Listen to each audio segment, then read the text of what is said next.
नूरों ने लाए हुए कामते गुलजार के पास एक अजब छाँव में हम बैठे रहे यार के पास नूरों ने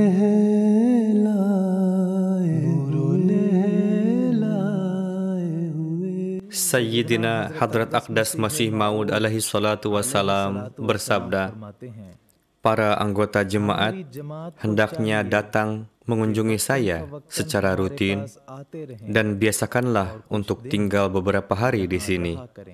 Adapun pergaulan dengan para nabi dan orang-orang soleh, layaknya minyak wangi yang darinya manusia dapat menyerap wewangian. Dan itu jugalah yang menjadi tujuan para nabi, yakni untuk mempertemukan orang-orang yang berfitrat baik dengan Allah Ta'ala. Setelah Hadrat Masih Maud alaihi salam mendapatkan restu dari Allah Ta'ala untuk tampil ke hadapan publik setelah melakukan khalwat, banyak sekali orang-orang yang berfitrat baik menjalin hubungan kedekatan dengan beliau alaihi salam dan berhasil di dalam meningkatkan keimanannya. Merupakan kebiasaan Hadrat Masih Maud alaihi salatu wassalam yang selalu memberikan waktu sebanyak-banyaknya untuk berada di tengah-tengah para sahabat beliau, menata mereka dengan perhiasan pendidikan agama dan kerohanian. Beliau memiliki rutinitas untuk berjalan-jalan ba'da sholat asar, dan beberapa sahabat beliau ikut serta menyertai beliau alaihi salatu wassalam. Begitu juga merupakan kebiasaan Hadrat Aqdas Masih Maud alaihi salatu wassalam, yakni ba'da salat maghrib, beliau biasa menaiki atap Masjid Mubarak yang mengarah ke sebelah barat untuk mengadakan majelis-majelis kerohanian. Dalam kesempatan tersebut, biasanya para sahabat duduk berhadapan-hadapan dengan beliau alaihi salam. Dan di dalam sejarah Jemaat Ahmadiyah, majelis tersebut dikenal dengan istilah majelis sore. Hazrat Munshi Zafar Ahmad Kapurthalwi Sahib radhiyallahu anhu meriwayatkan, suatu hari Hadrat Masih Maud alaihi salam bersama dengan beberapa sahabat duduk di atap Masjid Mubarak pada waktu ba'da maghrib untuk makan bersama. Dalam acara tersebut hadir juga sahabat yang sangat miskin yang bernama Mia Nizamuddin, penduduk Ludhiana, yang mana saat itu beliau mengenakan pakaian yang lusuh dan jarak antara beliau dengan Hadrat Masih Maud alaihi salam terhalang oleh 4 atau 5 orang sahabat lainnya. Tidak lama kemudian datanglah orang-orang yang jauh di kemudian hari mendirikan Jemaat Ahmadiyah Lahori. Mereka mengambil posisi tempat duduk yang dekat dengan Hadrat Masih Maud alaihi salam, sehingga membuat sahabat yang miskin itu semakin tergeser ke belakang dan mendekati tempat penyimpanan alas kaki. Kemudian tibalah hidangan, lalu Hadrat Masih Maud alaihi salam mengangkat satu wadah hidangan dan beberapa helai roti.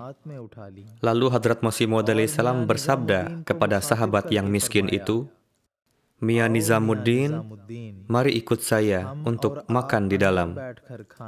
Setelah bersabda demikian, beliau memasuki sebuah ruangan yang berdekatan dengan teras masjid. Hadrat Masih Maud alaihi salam beserta dengan Mia Nizamuddin menyantap hidangan dalam satu wadah di dalam ruangan tersebut dan tidak ada yang masuk ke dalam. Setelah melihat reaksi Hadrat Masih Maud alaihi salam tersebut, orang-orang yang menyerobot tadi merasa malu. Adalah merupakan kebiasaan Hadrat Masih Maud alaihi salatu wassalam, yakni di satu sisi beliau memberikan terbiat kepada para pengikut beliau, di sisi lain untuk memperkenalkan ajaran Islam kepada putra-putri beliau. Beliau alaihi salam pun menceritakan peristiwa-peristiwa dalam sejarah Islam kepada mereka. Suatu ketika pada bulan Muharram, saat itu Hadrat Masih Maud alaihi salam tengah berada di kebun beliau dan berbaring di atas ranjang charpai. Lalu Hadrat Masih Maud alaihi salatu wassalam memanggil putri beliau, Hadrat Nawab Mubarakah Begum Sahibah, dan juga putra bungsu beliau, almarhum Mubarak Ahmad, kemudian bersabda kepada mereka, "Saya akan ceritakan peristiwa Muharram kepada kalian." Setelah itu Hadrat Masih Maud alaihissalam menceritakan peristiwa pensyahidan Hadrat Imam Hussein radhiyallahu anhu dengan nada yang sangat pilu. Ketika menceritakan peristiwa yang menyayat hati tersebut, air mata mengalir deras dari mata beberkat beliau. Seiring dengan itu, beliau pun mengeringkan air mata dengan ruas-ruas jari beliau.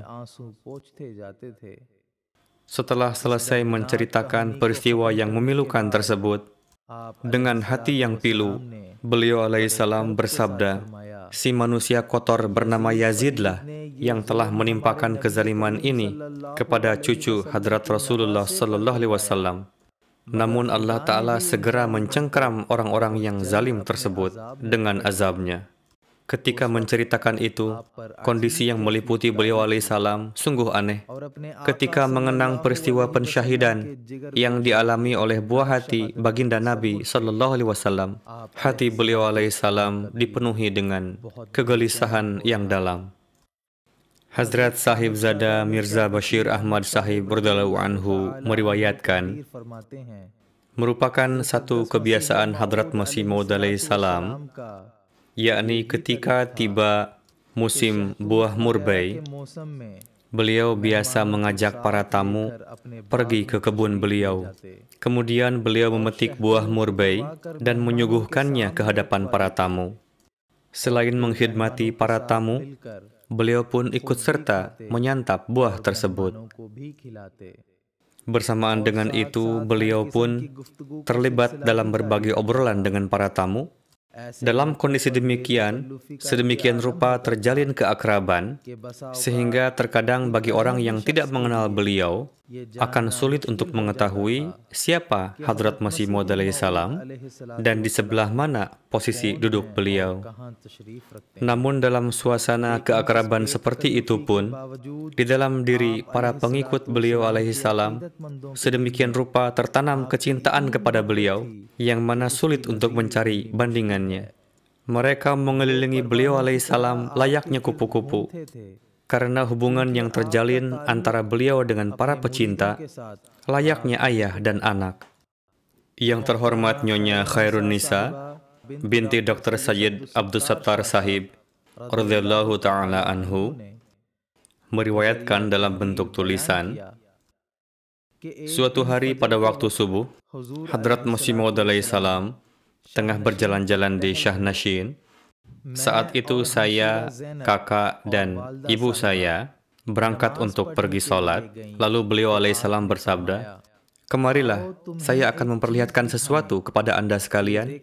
Coba perhatikan, bintang-bintang yang bersinar ini merupakan salah satu tanda yang membuktikan kebenaran pendakwaan saya. Dan setelah ini berbagai penyakit akan mewabah. Dan memang benar, selang beberapa lama setelah itu, penyakit taun pun mewabah." Majelis-majelis yang dihadiri oleh Hadrat Masih Maud alaihissalam memberikan limpahan ilmu pengetahuan bagi para sahabat dan juga meningkatkan keimanan mereka. Mia Khairuddin Sahib Syekh Wani meriwayatkan melalui tulisan, suatu ketika dalam suatu majelis Hadrat Masih Maud alaihissalam disinggung berkenaan dengan la salata illa bihuduril qalb. Kemudian beliau alaihissalam bersabda, yang dimaksud bihuduril qalb adalah seketika terdengar suara azan, bergegaslah pergi ke masjid, terlepas dari apakah dapat melakukan salat dengan khusyuk atau tidak, karena hal itu berada di tangan Allah Ta'ala. Adapun tugas seorang hamba adalah berusahalah untuk datang pada waktunya. Sayyidina Hadrat Aqdas Masih Maud alaihi salatu wassalam bersabda, para anggota jemaat kita hendaknya memiliki jalinan yang sejati dengan Allah Ta'ala, dan mereka seharusnya bersyukur karena Allah Ta'ala tidak meninggalkan mereka begitu saja. Bahkan untuk meningkatkan keimanan mereka hingga ke derajat yakin, Allah Ta'ala telah memperlihatkan ratusan tanda kudratnya. Apakah di antara kalian ada yang bisa mengatakan bahwa saya tidak pernah melihat satu kali pun tanda kebenaran? Saya katakan dengan penuh keyakinan bahwa tidak ada seorang pun yang mendapatkan kesempatan untuk menjalin kedekatan dengan saya, lantas tidak dapat melihat tanda-tanda kebenaran yang segar dari Allah Ta'ala dengan mata kepalanya sendiri. नूरों ने लाए हुए कामते गुलजार के पास एक अजब छाँव में हम बैठे रहे यार के पास नूरों ने